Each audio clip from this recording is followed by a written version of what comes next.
Good morning. Morning ಬೈಟ್ಸ್ಗೆ ಸ್ವಾಗತ.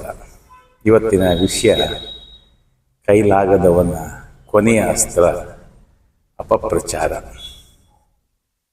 ಇದು ನಮ್ಮ ಪರಿಸರದಲ್ಲಿ, ನಮ್ಮ ಜೀವನದಲ್ಲಿ ನಾವೆಲ್ಲರೂ ನೋಡಿ ಅನುಭವಿಸಿ ಅದರಿಂದ ತೊಂದರೆ ಪಡ್ಕೊಂಡು ಅದರಿಂದ ಪಾಠ ಕಲಿತು ಸಂತೋಷ ಪಟ್ಕೊಂಡು ಬದುಕ್ತಾ ಬಂದಿದ್ದೀವಿ.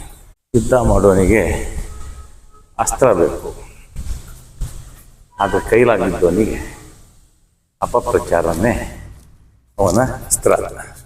ಈ ಕೈಲಾಗದಿದ್ದವನು ನಮ್ಮ ಎದುರುಗಡೆ ಹೆಂಗಿರ್ತಾನೆ ಅಂದರೆ ಅತಿ ವಿನಯ. ಒಂದು ಗಾದೆ ಇದೆ, ಅತಿ ವಿನಯಂ ಧೂರ್ತ ಲಕ್ಷಣಂ ಅಂತ. ಹಾಗೆ ಆ ಅತಿ ವಿನಯ ಮಾಡೋನು ನಮ್ಮ ಎದುರುಗಡೆ ಅತಿ ವಿನಯ ಮಾಡೋನು ನಮ್ಮ ಹಿಂದೆ ಬೆನ್ನ ಹಿಂದೆ ನಿಂದನೆ ಮಾಡೋಕ್ಕೆ ಪ್ರಾರಂಭ ಮಾಡಿರ್ತಾರೆ. ಕೆಟ್ಟ ಕೊಳಕ ಮಾತಾಡ್ತಾ ಇರ್ತಾನೆ. ಅವನು ಈ ಭಾವನೆ ಕಾರಣ ಅವನಲ್ಲಿ ಋಣಾತ್ಮಕ ಭಾವನೆ ಇರುತ್ತೆ, ನೆಗೆಟಿವಿಟಿ. ಅದರಿಂದ ಅವನು ಸಂದರ್ಭ ಬಳಸ್ಕೊಂಡು ಇನ್ನೊಬ್ಬರ ಇಮೇಜನ್ನು ಹಾಳು ಮಾಡಬೇಕು ಅಂತ ಹೊಂಚಾಗ್ತಾನೇ ಇರ್ತಾನೆ. ಇದು ನಿಮ್ಗೆ ಅನುಭವ ಆಗಿದೆಯಲ್ಲ? ಯೋಚಿಸಿ, ಎಷ್ಟು ಜನ ನಿಮ್ಮ ಎದುರಿಗೆ ಅತಿ ವಿನಯವಾಗಿ ವಿನಯವಂತರಾಗಿ ವರ್ತನೆ ಮಾಡ್ತಾರೆ, ನಿಮ್ಮ ಮನೆಗೆ ಬರ್ತಾರೆ, ಊಟ ತಿಂಡಿ ಮಾಡ್ತಾರೆ, ನಿಮ್ಮ ಒಳ್ಳೆಯ ಕಾರ್ಯಕ್ರಮಗಳಲ್ಲಿ ಮುಂದೆ ನಿಂತ್ಕೊಡ್ತಾರೆ, ನಿಮ್ಮ ಆಫೀಸಿಗೆ ಬರ್ತಾರೆ, ನೀವು ತಂದು ಕೊಟ್ಟು ಕಾಫಿ ಕುಡಿತಾರೆ, ನಿಮ್ಮ ಗೆಳೆಯರಿಗೆ ನೀವು ಪರಿಚಯ ಮಾಡ್ತೀರಾ.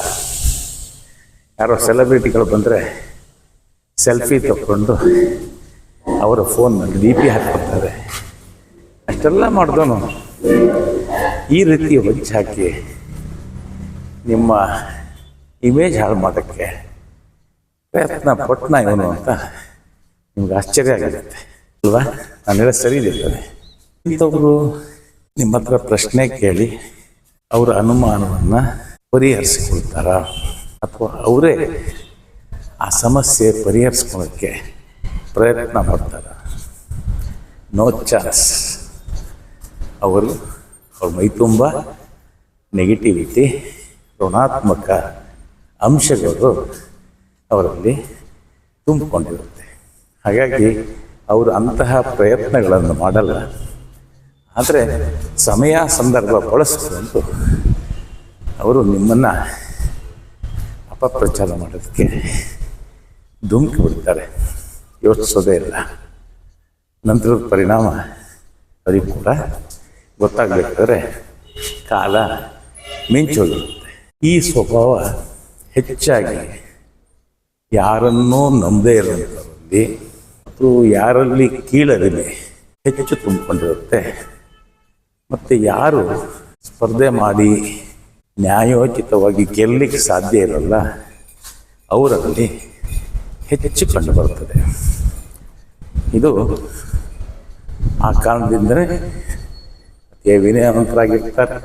ನಿಮ್ಮ ಎದುರುಗಡೆ ಬಂದು ಭಾರಿ ನಯನಾಜುಕ್ನಲ್ಲಿ ನಿಮ್ಮ ಹತ್ರ ಗೆಳೆತನ ಬೆಳೆಸ್ಕೊಳ್ತಾರೆ, ನಿಮ್ಮ ಆತ್ಮೀಯ ವಲಯವನ್ನು ಸೇರ್ಕೊಳ್ತಾರೆ.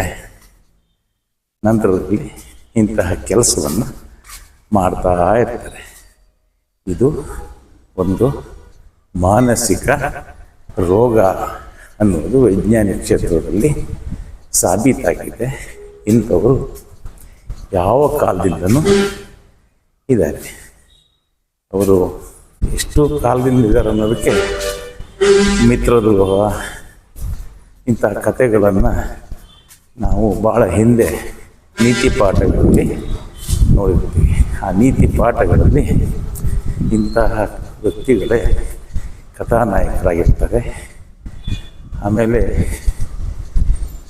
ಇಂಗ್ಲೀಷ್ ಕತೆ ಕವನಗಳಲ್ಲೂ ಕೂಡ ಇಂಥವ್ರದ್ದು ಹೆಚ್ಚು ಉಲ್ಲೇಖ ಇರುವಂಥ ಪ್ರಸಿದ್ಧ ಪಡೆದ ಕತೆ ಕವನಗಳು ಕೂಡ ನಾವು ನೋಡೋಣ. ಖ್ಯಾತ ಸಾಹಿತಿ, ನಾಟಕಕಾರ ಶೇಕ್ಸ್ಪಿಯರ್ ಮತ್ತು ಇಡೀ ವಿಶ್ವದಾದ್ಯಂತ ಅವರ ಕಥೆಗಳು, ನಾಟಕಗಳು ನಾವು ಓದ್ತೀವಿ.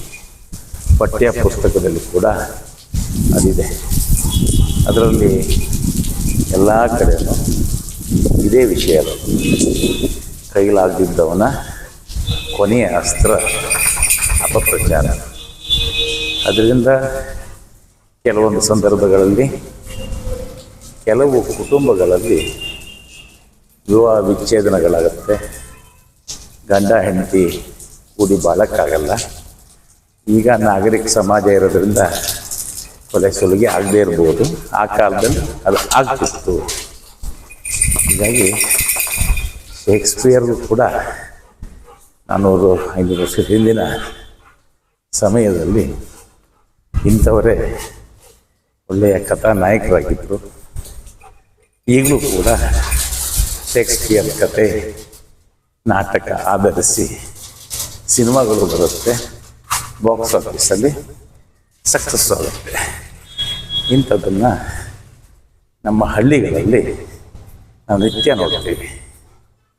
ಇಲ್ಲಿ ಪ್ರಶ್ನೆ ಮಾಡಿ ಪರಿಹಾರ ಕಂಡಿರ್ತಕ್ಕಂಥದ್ದು ಒಂದಿದ್ದಾದರೆ, ಪ್ರಶ್ನೆ ಮಾಡದೆ ಪರಿಸ್ಥಿತಿಯನ್ನು ತನ್ನ ಮನೋವೈಫಲ್ಯಕ್ಕೆ, ವಿಕಲಕ್ಕೆ ಬಳಸ್ಕೊಳ್ಳುವಂಥ ಜನರು ಹೆಚ್ಚಿದ್ದಾರೆ. ಇದು ನೀವು ಗಮನಿಸಿ. ಹಾಗಾಗಿ ಯಾರೇ ನಿಮ್ಮ ಗೆಳತನ ಅರಸಿ ಬಂದ ತಕ್ಷಣ ಅವರಿಗೆ ನೀವು ತೆರೆದುಕೋಬೇಡಿ. ತಕ್ಷಣ ನಿಮ್ಮ ಆತ್ಮೀಯ ವಲಯಕ್ಕೆ ಸೇರಿಸ್ಕೋಬೇಡಿ. ಕೆಲವು ಕಾಲ ವೈಟಿಂಗ್ ಲಿಸ್ಟ್ ಬಿಡಿ. ಆಗ ನಿಮಗೆ ಅವನು ನೆಗೆಟಿವ್ ಥಾಟ್ಸ್ ಇರುವಂಥ, ಋಣಾತ್ಮಕ ಭಾವನೆಗಳಿರುವಂಥ, ಹತಾಶ ಮನಸ್ಸಿನ ಇಂತಹ ವ್ಯಕ್ತಿ ಅಂತ ಗೊತ್ತಾದರೆ ಅವನನ್ನು ಹಾಗೆ ದೂರ ಮಾಡಿ. ಅವ್ರು ರಿಪೇರಿ ಮಾಡ್ಕೊಳಕ್ಕಾಗಲ್ಲ. ಅವ್ರ ಮನೆಯವರಿಗೆ ಕೂಡ ಗೊತ್ತಿರುತ್ತೆ, ಅವನಿಗೆ ಹೆಂಡತಿಗೆ ಕೂಡ ಗೊತ್ತಿರುತ್ತೆ ಇವನೆಷ್ಟು ಅಯೋಗ್ಯ ಅಂತ. ಅಪ್ಪ ಅಮ್ಮನಿಗೆ ಗೊತ್ತಿರುತ್ತೆ ಇವನು ಕೈಲಾಗಿದ್ದು ಅಂತ. ಅಕ್ಕಪಕ್ಕದ ಮನೆಗಿರುತ್ತೆ ಗೊತ್ತಿರುತ್ತೆ ಇವನೆಂಥವ್ರು ಅಂತ. ಅವನು ಯಾವಾಗಲೂ ಕೂಡ ಹಿಟ್ ಆ್ಯಂಡ್ ರನ್. ಈ ಹಿಟ್ ಆ್ಯಂಡ್ ರನ್ನಿನ ಹೀರೋಗಳು ಆಯಾ ಕಾಲದಲ್ಲಿ ಕೆಲವು ಸಂದರ್ಭಗಳಲ್ಲಿ ವಿಜೃಂಭಣೆ ಮಾಡ್ತಾರೆ. ಜನ ಸೇರಿದಾಗ ಧೈರ್ಯ ಜಾಸ್ತಿ. ಯಾರೋ ಖರ್ಚು ಮಾಡಿದರೆ ಅಲ್ಲಿ ನಾಯಕತ್ವ, ಮೈಕ್ ಸಿಕ್ಕಿದರೆ ದೊಡ್ಡ ದೊಡ್ಡ ಮಾತು. ಆದರೆ ಅವರ ಈ ಸ್ವಭಾವದಿಂದ ಅವರು ಭಾಳ ಬೇಗ ಬಣ್ಣ ಕಳ್ಕೊಂಡು ಗಿಲೀಟಿನ ವ್ಯಕ್ತಿ ಅಥವಾ ಕಾಡಿನ ರಾಜ ಸಿಂಹದ ಬಣ್ಣ ಹಚ್ಕೊಂಡ ನರಿ ಅಂತ ಭಾಳ ಬೇಗ ಸಮಾಜಕ್ಕೆ ಗೊತ್ತಾಗ್ತಾರೆ. ಅದಕ್ಕೆ ಸ್ವಲ್ಪ ಕಾಲ ಬೇಕಾಗುತ್ತೆ. ಇದಿಷ್ಟು ಹೇಳ್ತಾ ಇವತ್ತಿನ ಮಾರ್ನಿಂಗ್ ನ್ಯೂಸ್ಗೆ ವಿದಾಯ ಹೇಳ್ತೀನಿ. ನಮಸ್ಕಾರ.